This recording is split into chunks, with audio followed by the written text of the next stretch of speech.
tromboz 3 ta turi bo'ladi. Birinchi, ikkinchi, uchinchi darajali tromboz.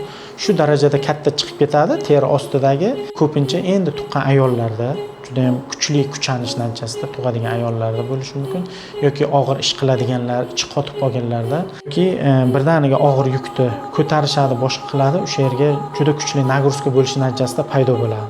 Biz harakat qilamiz, tushuntiramiz bemorlarga birinchi 10 kunlikda bog'lanishga qarshi davolar qilib, lecheniyalar qilib, bemorni qonni suyultirib, gemoroy tuguni haddan tashqari katta bo'lib ketadi-da. Uni ertaga agar tikaman desangiz juda katta to'qima olishingiz kerak, juda ko'p chok tushishi mumkin, bemorga operatsiyadan keyin og'riqlar bo'lishi mumkin, operatsiyadan keyin juda ko'p tikilish natijasida torayishlar bo'lishi mumkin. O'shani oldini olish maqsadida bemorlarga tushuntiramiz. Vaqtida to'g'ri konservativ lecheniya qilib, kasallikni so'ndirib, moray tugunlarini kichraytirib, keyin operativ davo qilsa, nur ustiga a'lo nur bo'ladi.